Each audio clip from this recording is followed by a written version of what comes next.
CGS સિસ્ટમમાં બળનું મૂલ્ય 100 ડાઈન આપેલું છે. બીજી સિસ્ટમમાં મૂળભૂત ભૌતિક રાશિ એટલે દળ કિલોગ્રામમાં છે, અંતર મીટરમાં છે ને સમય સેકન્ડમાં છે. તો બળનું મૂલ્ય બીજીમાં કેટલું આવશે? તો આપણને ખ્યાલ છે કે N1U1 equal to N2U2 છે. N1U1 equal to N2U2 છે. આપણે N2 જોઈએ. N2 equal to N1U1 by U2 લખાય. ઓકે, તો આપણને ખબર છે N1U1 એટલે M1 U2 માં M2 રેઝ ટુ કેટલું લો X, L1 L2 raise to Y અથવા ABC, T1 T2 raise to Z આપણે લખીએ. ચાલો હવે બળ છે. બળ માટે આપણને ખ્યાલ છે dimensional formula M1 L1 T - 2. તો X બરાબર 1, Y બરાબર 1 અને Z બરાબર -2 થશે. તો M1 હવે N1 કેટલું છે? 100 ડાઈન. M1 એ ગ્રામમાં છે, M2 એ કિલોગ્રામમાં છે, રેઝ ટુ X 11, L1 એ સેન્ટીમીટરમાં છે, L2 છે મીટરમાં છે, રેઝ ટુ Y, T1 એ સેકન્ડમાં છે, T2 એ મિનિટમાં છે, રેઝ ટુ આ છે 1 અને આ -2. ચાલો સાદુરૂપ આપીએ. 100 ગ્રામ, 1 કિલોગ્રામ બરાબર 10³ ગ્રામ, રેઝ ટુ 1. 1 મીટર બરાબર 10² centimetre, raise to 1 second. 1 minute બરાબર 60 સેકન્ડ, રેઝ ટુ -2. N2 બરાબર. ઓકે, તો એકમો બધા ઉડી જશે. તો અહીંયા આપણી પાસે આવશે 100 ગુણ્યા 1/10³ ગુણ્યા 1/10² -2 ઘાત છે એટલે ઉપર જશે એટલે 60 નો વર્ગ આ આપણે લખાય. તો 10² આ તો ઉડી જશે. તેથી અહીંયા હું લખું N2 equal to અહીંયા વચ્ચે 3600 છેદમાં કેટલે આવશે 10³ એટલે 1000 3.6 થશે. તો બીજી એકમ પદ્ધતિમાં બળનું મૂલ્ય કેટલું મળે છે આપણને? 3.6 આ આપણને મળે છે. તો U એટલે યુનિટ mLT ના સ્વરૂપમાં. આ બીજી પદ્ધતિમાં mLT તો M1/M2X, L1/L2Y, T1/T2Z. પરિમાણ કેવા હોય? એક એકમ પદ્ધતિ કે બીજી કેવી હોય? પરિમાણ સમાન, માત્ર એકમો બદલાશે, મૂલ્ય બદલાય. યાદ રાખવાનું, એક એકમ પદ્ધતિમાંથી બીજી એકમ પદ્ધતિમાં જાઓ તો પરિમાણ કેવા રહેશે? સમાન, પણ શું બદલાશે? માત્ર મૂલ્ય બદલાય છે. આ યાદ રાખવાનું રહેશે. ઇલુસ્ટ્રેશન 8.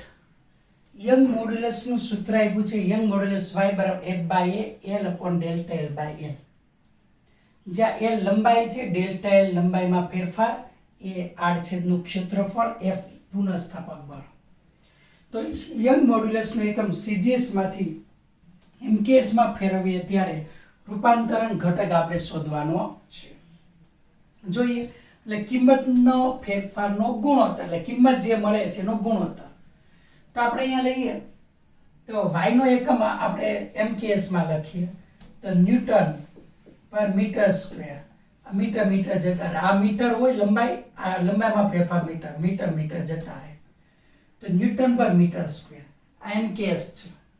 આમ લખવું હોય તો કિલોગ્રામ મીટર (-1 સેકન્ડ -2). આ MKS માં છે. CGS માં શું થશે? CGS માં ગ્રામ સેન્ટીમીટર (-1 સેકન્ડ -2) આપણે લખી શકીએ.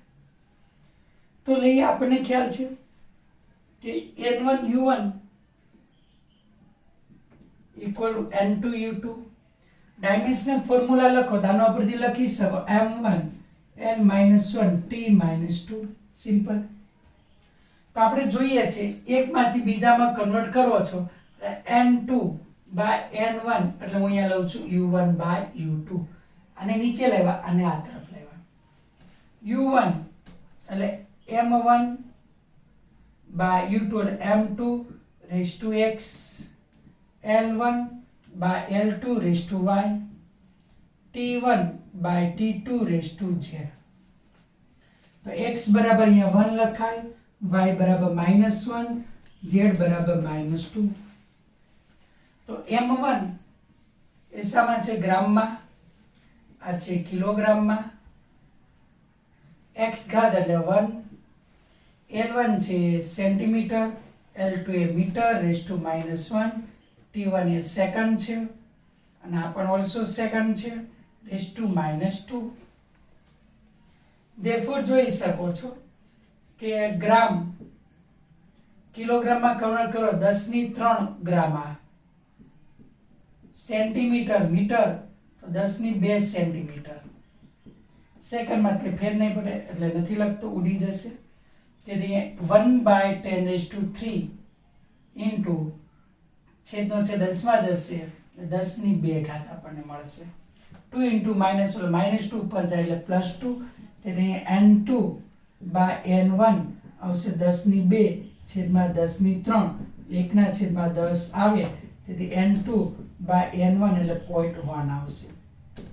અહીંયા કઈ રીતે આવશે? ફરી પાછું લઉં, 2 ગુણ્યા -1 એટલે -2, તો 10⁻² છેદનો છેદ અંશમાં એટલે 10⁻², 10⁻³ -2 છે ઉપર જાય એટલે +2 થાય. આ રીતના આપણને મળશે. ઓકે, તો કન્ઝર્વેશન ફેક્ટર કેટલો આવશે? n2/n1 એટલે રૂપાંતરણ ઘટક એ 0.1 આપણને મળે છે. ઓકે, ઇલુસ્ટ્રેશન 9. બે એકમ પદ્ધતિમાં વેગ, પ્રવેગ અને બળો વચ્ચેનો સંબંધ અનુક્રમે v2 = α² / β v1, a2 = α β a1 અને f2 = f1/α β છે. જો આલ્ફા બીટા અચળાંક હોય તો દળ, લંબાઈ અને સમય વચ્ચેનો સંબંધ મેળવવાનો છે. ઓકે, આવી રીતના. તો આપણને ખબર છે અહીંયા v2 = α² β v1. therefore v2 એટલે અંતર છેદમાં સમય એટલે L2 T2 -1, આ પારિમાણિક સૂત્ર મૂક્યું. v1 એટલે L1 T1 -1 α² / β. Equation number 1. બીજું અહીંયા લઉં છું a2 = α β a1. એ એટલે મીટર પર સેકન્ડ સ્ક્વેર પ્રવેગ, મીટર પર સેકન્ડ સ્ક્વેર એટલે મીટર એટલે L2, સેકન્ડ સ્ક્વેર એટલે T2 -2. અહીંયા a1 એટલે L1 T1 -1 α β. Equation number 2. બળ માટે લઈએ અહીંયા F2 = F1/α β. તો F2 બળનું પારિમાણિક સૂત્ર છે m1 L2 T -2 F2 એટલે m2 L2 T2 = અહીંયા આવશે m1 L1 T -2 પણ આ 1/α β. Equation number 3. ઓકે, ચાલો હવે લઈએ. આ આપણને આપેલું છે તો લંબાઈ વચ્ચેનો સંબંધ જોઈએ એટલે મારે t નો લોપ કરવો પડે. તો અહીંયા t -2 છે. સમય વચ્ચેનો સંબંધ એટલે t નો લોપ કરવો પડે. તો આ સમીકરણ 1 અને 2 નો ગુણોત્તર લો તો તમારે સમીકરણ 1 અને 2 નો ગુણોત્તર લેતા, સમીકરણ 1 અને 2 નો ગુણોત્તર લો તો L2 જાય, T2 -1 અહીંયા T2 -2 વધે તો અહીંયા લખીએ L2 T2 -1 L2 T2 -2 = L1 T1 -1 અહીંયા L1 T1 -2. ઓકે, અહીંયા આપણી પાસે છે ઉપર α² / β, અહીંયા આપણી પાસે છે આલ્ફા બીટા. ઓકે, તો જોઈ શકો છો અહીંયા L2 L2 જશે, L1 L1 જાય, છેદનો છેદ અંશમાં લઈ લઈએ તો -2 ઘાત ઉપર જાય એટલે +2 ઘાત, તો t2 - 1 +2. એવી રીતે અહીંયા t1 - 1 +2, અંશનો છેદ છેદમાં એટલે આલ્ફા સ્ક્વેર અપોન અહીંયા શું આવશે આલ્ફા બીટા સ્ક્વેર. આ બે જતા રહ્યા તો -2 -1 +2 એટલે +1, t2 = -1 +2 એટલે t1 alpha upon beta square. આ બે એકમ પદ્ધતિમાં સમય વચ્ચેનો સંબંધ આપણને મળશે. ઓકે, તો સમય વચ્ચેનો સંબંધ આ મેળવો. હવે દળ વચ્ચેનો જોઈએ તો સમીકરણ 3 અને 2 નો ગુણોત્તર લઈએ. સમીકરણ 2 અને 3 નો ગુણોત્તર લેતા તો ગુણોત્તર લઈએ આ બેનો. તો L2 T2 - 2 સોરી 3 અને 2 નો લઈએ. 3 અને 2 નો તો અહીંયા આવશે M2 L2 T2 - 1. બળ માટેનું પારિમાણિક સૂત્ર છે અહીંયા L1 છે, તો M1 L1 ડિવાઇડ બાય આ આવશે L2 1 T2 - 2 ઇક્વલ ટુ આ છેદમાં તો આ છે M1 L1 T1 - 2, આ છેદમાં છે આલ્ફા બીટા અને આ છેદમાં આવશે એટલે આ L1 T1 - 2 અને ઇન્ટુ શું છે આલ્ફા બીટા. તો તમે જોઈ શકો આ ઉડી ગયું, આ ઉડી ગયું, આ ઉડી જશે, આ ઉડી જશે, માત્ર m વધશે. તો M2 = અહીંયા M1 upon alpha square beta square. તો આ બે વચ્ચેનો સંબંધ આપણને મળ્યો, દળ વચ્ચેનો, આ સમય વચ્ચેનો. હવે તમને અહીંયા કીધેલું છે કે લંબાઈ વચ્ચેનો સંબંધ જોઈએ. શાના વચ્ચેનો? લંબાઈ વચ્ચેનો સંબંધ જોઈએ. તો લંબાઈ વચ્ચેનો સંબંધ મેળવવા માટે કંઈકનો લોપ કરવો પડે. તો લંબાઈ વચ્ચેનો સંબંધ મેળવવો છે તો કોઈ એકને સબ્જેક્ટ બનાવવો પડે. તો સમીકરણ 1 ની અંદર આપણે લઈએ t2 ને નીચે લઈ લઈએ તો t1 અને t2 વચ્ચેનો સંબંધ આપણી પાસે અહીંયા છે. t1 t2 વચ્ચેનો સંબંધ આમાં મૂકી દઈએ સમીકરણ 1 પરથી. સમીકરણ 1 પરથી તો L2 = L1 T1 / T2 - 1 into alpha square beta. તો અહીંયા તમે જોઈ શકો છો તો અહીંયા લખી શકાય L1 વ્યસ્ત -1 ઘાત એટલે T2 / T1 alpha square by beta.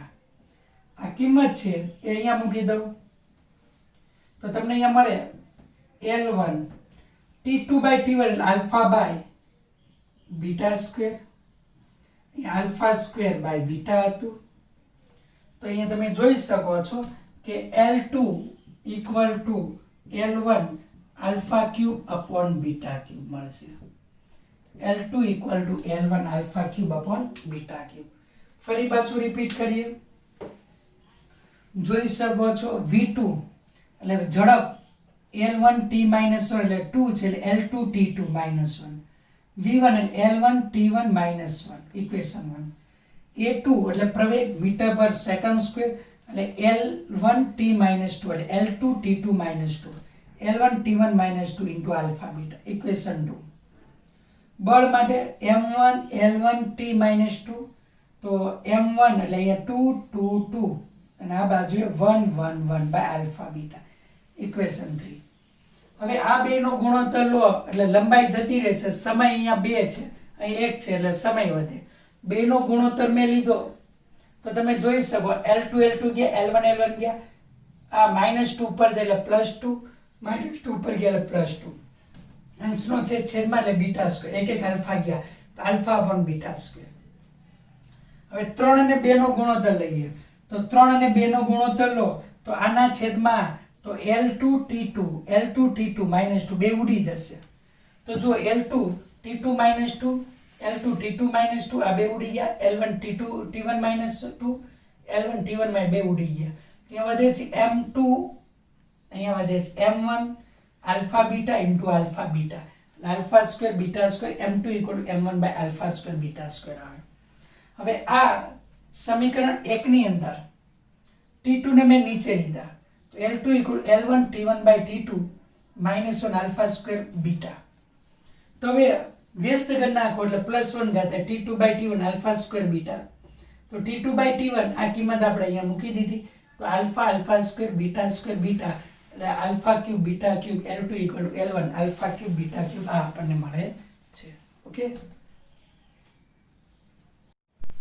ઇલુસ્ટ્રેશન 10. જો મૂળભૂત ભૌતિક રાશિ તરીકે પ્રકાશનો વેગ c, પ્લાન્ક અચળાંક h અને ગુરુત્વાકર્ષણનો સાર્વત્રિક અચળાંક g હોય તો દળનો આ એકમ પદ્ધતિમાં પરિમાણ જોઈએ. તો આપણને ખબર નથી દળને m વડે દર્શાવો. કેવો આધાર રાખીએ? Proportional to c raise to x, Planck અચળાંક h raise to y and ગુરુત્વ પ્રયોગ g રેઝ ટુ z આ લઉં છું. એટલે m equal to k c raise to x h raise to y g raise to j, જ્યાં k પરિમાણ રહિત અચળાંક અને x y z belongs to r લો. ઇક્વેશન 1. ચલો દળ છે m, દળનો એકમ કિલોગ્રામ, એનું પારિમાણિક સૂત્ર m1 L0 T0. c એ પ્રકાશનો વેગ છે, વેગનો એકમ મીટર પર સેકન્ડ, તે dimensional formula L1 T-1. h Planck constant છે, પ્લાન્ક અચળાંક જૂલ ઇન્ટુ સેકન્ડ. એ આપણે મેં તમને કોષ્ટક કીધેલું પેલો ભાગ પાર્ટ 1 ફિઝિક્સ, એમાં છેલ્લે તમને આપેલા છે બધા એકમો અને પારિમાણિક સૂત્ર, અને ન યાદ હોય તો આપણે યાદ રાખી લેવાનું અને પાછળ આવવાના છે. Joule into second, dimensional formula આવશે આની m1 L2 T-1. g છે ગુરુત્વાકર્ષણનો સાર્વત્રિક અચળાંક, એનો એકમ છે ન્યૂટન મીટર સ્ક્વેર પર કિલોગ્રામ સ્ક્વેર. આનું ડાયમેન્શનલ ફોર્મ્યુલા આવશે m-1. ઓકે, એટલે આમ બનાવવું હોય તો બનાવી શકો, અહીંયા હું બનાવું છું આનું m1 L1 T-2 metre square L2 divide by અહીંયા આપણી પાસે આવશે m2. આ ઉપર જાય એટલે -1, 1 ને 2 એટલે 3 ને T-2 ગુરુત્વાકર્ષણનું પારિમાણિક સૂત્ર. હવે અહીંયા મૂકીએ કિંમત સમીકરણ 1 માં. આ કિંમત અહીંયા મૂકો m1 L0 T0, કે પરિમાણ રહી એટલે નથી મૂકતો. L1 T-1 raise to x, h m1 L2 T-1 raise to y, g m-1 L3 T-2 raise to z. Therefore 1 into x Lx, -1 into x -x, 1 into y y, 2 into y 2y, -1 into y -1, -1 into z -z, 3 into z 3z, -2 into z -2z. m1 L0 T0.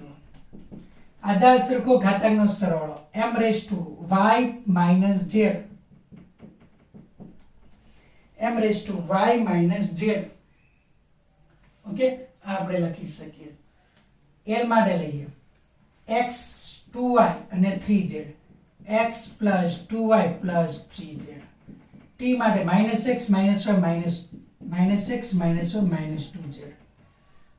m1 L0 T0 આપણે લખી શકીએ.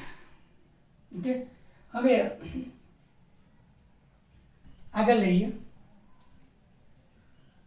તો બંને બાજુના પરિમાણો અનુરૂપ રાશિના પરિમાણો સરખાવે. દળ માટે અહીંયા 1 છે, 1 બરાબર y માઇનસ z, અહીંયા y માઇનસ z, અહીંયા 0 છે equal x plus 2y plus 3z છે. અહીંયા t માટે 0 છે, અહીંયા છે -x -y -2z. આ બેનો સરવાળો કરો, x x જતા રહેશે તો 0 બરાબર 2y - y એટલે y, 3z - z એટલે -z. ઇક્વેશન 1 ઇક્વેશન આ 2 લઉં, ઇક્વેશન 3 લઉં, ઇક્વેશન 4 લઉં, બેનો સરવાળો કરીએ. y minus Z equal to 2y minus y એટલે આપણને મળે છે. ઓકે, અને 3z માઇનસ 2z એટલે આપણને મળે. બેનો સરવાળો કરું તો y માઇનસ ઝેડ. ઓકે, તો અહીંયા આ બેનો સરવાળો કરીએ, બંનેનો સરવાળો કરીએ. x x જશે, 2y માંથી y જાય એટલે y, 3z માંથી z જાય એટલે 2z જાય એટલે z. તો y પ્લસ z ઇક્વેશન 4. સમીકરણ 1 અને 4 પરથી 1 અને 4 પરથી તમે જુઓ 1 equal to y minus Z, 0 equal to y plus Z, આ બે જતા રહે તો 1 ઇક્વલ ટુ 2y, તેથી y ઇક્વલ ટુ 1/2 આવશે. y ઇક્વલ ટુ 1/2 કોઈ એક ઇક્વેશનમાં મૂકીએ, આમાં મૂકીએ, આ કિંમત છે અહીંયા મૂકી દઈએ તો તમને અહીંયા મળશે z equal to minus y, તો z ઇક્વલ ટુ -1/2. y અને z બે મળી ગયા. હવે x ની કિંમત લઈએ છે તો કોઈ ઇક્વેશનમાં મૂકીએ. સમીકરણ આપણે x જોઈએ છે 3 પરથી, તો x આ તરફ લઈ જાઓ, x equal to -y minus 2z minus y એટલે 1/2 માઇનસ 2z એટલે -1/2, તો -1/2, 2 2 કેન્સલ, માઇનસ માઇનસ પ્લસ 1 તો +1/2. તો x બરાબર +1/2, y બરાબર 1/2, z બરાબર -1/2. તેથી m equal to k c raise to x એટલે 1/2, h y raise to 1/2 and c g raise to -1/2. આ મળે તો m proportional to c raise to 1/2, h raise to 1/2, g raise to -1/2 આ આપણને મળશે. ઓકે, તો આપણે યાદ રાખવાનું. રુચિત